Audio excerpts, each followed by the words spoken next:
Salut, avant que la vidéo ne commence, n'hésite pas à t'asseoir confortablement, à prendre à boire, à manger. N'oublie pas le petit pouce bleu, de t'abonner à la chaîne YouTube ainsi que d'activer les notifications pour ne pas rater du prochain contenu sur la chaîne, de partager si la vidéo te plaira et sur ce, je te souhaite bon visionnage. Son nom est Kara Zor-El. Elle vient de Krypton. C'est une réfugiée sur notre planète tout comme des milliers d'autres aliens. Elle a été envoyée sur Terre pour protéger son cousin qui n'était qu'un bébé lors de l'explosion de Krypton. C'étaient les deux derniers enfants de ce monde perdu à jamais. Mais l'explosion de Krypton a dévié la capsule de Kara et elle finit aspirée dans la zone fantôme, un endroit où le temps et l'espace ne comptent pas. Cet endroit comporte même une prison du nom de Fort Rose, où on envoie les pires criminels les plus dangereux de tout l'univers. Le temps n'existe pas dans la zone fantôme et il est quasiment impossible de s'en échapper. Kara y est restée endormie pendant 24 ans, jusqu'à ce qu'elle se réveille et la capsule s'active et la fait sortir. La capsule se dirige enfin vers la Terre. En arrivant là-bas, son cousin qui n'était qu'un bébé avant est devenu adulte. On le connaît tous sous le nom de Superman. Il avait plus besoin de sa protection, il avait fait sa vie et tout appris. Mais ce n'est pas son histoire. Les rôles se sont inversés, elle avait plus de but, plus de raison d'être. Elle était désespérée, perdue dans un tout nouveau monde avec de nouvelles cultures et habitants où elle avait clairement pas sa place. Elle était différente et terrifiée par sa nouvelle vie. Déjà qu'être la dernière fille de Krypton perdue dans une nouvelle planète n'était pas facile pour une jeune fille de 13 ans, mais il y a aussi autre chose. La Terre, contrairement à Krypton, a un soleil jaune plutôt que rouge, ce qui confère aux Kryptoniens des pouvoirs hors du commun. Et ces pouvoirs ont commencé à se manifester, ce qui lui rendait la vie bien plus pénible et atroce. Elle pouvait tout voir à des kilomètres, entendre des milliers de bruits à la fois, et c'est quelque chose de très dur à contrôler, surtout pas pour une fille de 13 ans. Dès son arrivée sur Terre, elle fut confiée à la famille Danvers par Superman, Jeremiah et Elisa Danvers, deux scientifiques qui ont pas mal aidé Cal à ses débuts. Ce couple avait une fille qui s'appelait Alex. Elle aussi verra sa vie être chamboulée avec l'arrivée d'une nouvelle sœur qui va radicalement changer sa vie à jamais. Kara apprend à être aimée et faire partie d'une famille qui l'aime.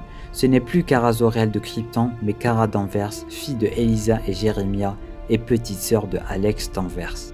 La famille Danvers vivait dans une petite ville du nom de Midvale, c'était l'idéal pour élever Kara. Petit à petit, elle apprend à maîtriser ses pouvoirs et grâce à Jeremiah, elle parvient même à isoler les bruits ainsi que sa vision à rayon X, cela grâce à des lunettes qui lui offrent composées de particules de plomb. C'est la seule matière à laquelle les Kryptoniens n'arrivent pas à voir à travers. La famille Danvers fait tout pour que Kara ait une vie normale, surtout que cette pauvre a tellement perdu et a tellement souffert. Elle rejoint Alex en inscrivant à l'école secondaire de Midvale, ce qui va lui rendre la vie encore plus difficile avec tous les élèves qui la trouvent bizarre et l'œil des autres qui va même impacter Alex vu que c'est sa sœur.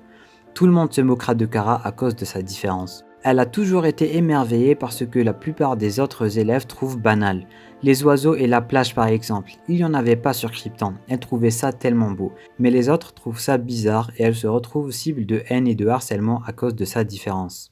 Malheureusement, ceci n'affecte pas que Kara, mais Alex aussi se retrouve ciblée par toute cette haine vu que c'est sa sœur. Elle en voulait tout le temps à Kara d'être aussi bizarre et de faire partie de sa famille. En plus de tout ça, Kara n'arrêtait pas de faire des crises de panique dues au fait qu'elle a été piégée dans la capsule pendant tout ce temps. Elle a même été invitée à la forteresse par Superman à maintes reprises, mais elle a toujours refusé, peur que ça lui rappelle Krypton, sa planète perdue. Mais il y avait aussi quelques moments où elle se sentait elle-même et chez elle. Tous les mardis et jeudis, Elisa emmenait Kara à la piscine. Elle a aussi appris l'existence du magicien d'Oz grâce à elle, et Kara est vite tombée amoureuse de ce film, allant à le regarder très fréquemment avec Elisa et Jeremiah. Un beau jour, Kara a réussi à convaincre Alex de sortir voler ensemble le soir. Ce soir-là, Alex avait parlé à Kara d'un voyage qu'elle avait fait quand elle avait 7 ans à Nagano, où une fille de là-bas lui a appris « Yubikiri Genman Uzo Tsuitara », ce qui peut être traduit comme promis juré, une phrase que Supergirl utilisera à maintes reprises dans le futur. C'était la nuit où des liens avaient commencé à être créés entre des sœurs Danvers. En rentrant, Elisa et Jeremiah les attendaient à la porte, et Jeremiah explique à Kara à quel point c'est dangereux de voler ou d'utiliser ses pouvoirs, et qu'il faut impérativement les cacher à tout prix. Et ce n'était pas la première fois. Depuis toute petite, dès que quelqu'un avait besoin d'aide, elle fonçait l'aider sans réfléchir aux conséquences, et la plupart des gens avaient remarqué qu'elle était spéciale.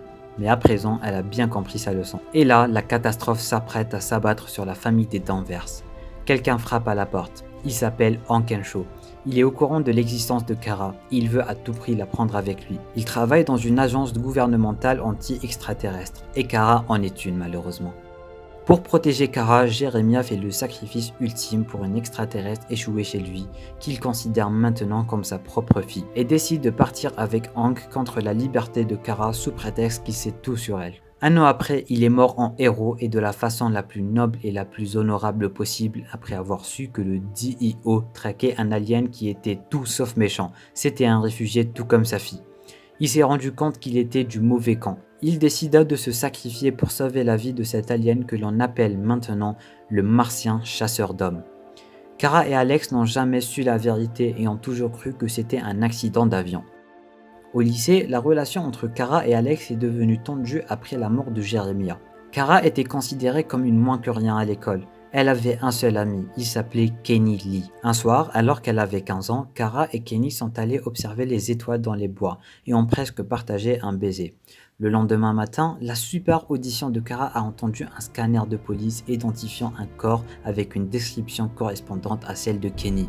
Elle s'est précipitée dans la forêt et a vu Kenny mort. Ça l'a dévastée, le seul ami qu'elle avait était mort. À chaque fois qu'elle avait l'impression que tout allait bien, la vie lui prouve le contraire.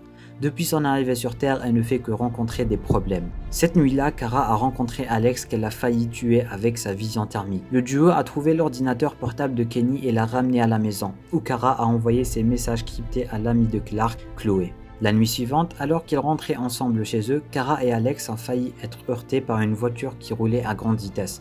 Mais heureusement, Kara a pu utiliser ses pouvoirs pour protéger Alex et elle-même. À la maison, Elisa a réprimandé Kara pour avoir causé des ennuis à Alex et elle a même dirigé vers Noel Neal, un agent du FBI qui connaissait les pouvoirs de Kara et qui ressemblait à sa défunte mère. Kara a exprimé sa frustration de vivre sur Terre, désireuse de lutter contre le crime aux côtés de son cousin. Noel a gentiment rappelé à Kara qu'elle avait que 15 ans et que l'utilisation de ses pouvoirs pourrait également avoir des conséquences pour Elisa et Alex. Kara a accepté et en kryptonien, elle lui dit « Je t'aime maman ». Après avoir reçu les fichiers déchiffrés de Chloé, Kara s'est rendu compte que Collins, le shérif de Midvale, était responsable. Kenny l'avait surpris en train de vendre de la drogue. Elle a essayé d'appeler Alex, seulement pour apprendre qu'elle avait été prise en otage. Kara s'est ensuite envolée vers l'école et a suivi la voie d'Alex jusqu'à la chaufferie, où elle a sauvé Collins et a sauvé sa sœur. Ce fut le premier acte héroïque qu'elle avait eu avec Alex. Quelques jours plus tard, Kara et Alex ont déjeuné ensemble à l'école. Kara a révélé que Kenny avait une photo de son vol, mais a gardé le secret et était ravi qu'il l'aime comme elle l'était. Alex a invité Kara à sortir après l'école. Kara a promis de travailler pour être humaine, tandis que Alex a promis d'essayer d'être une meilleure sœur.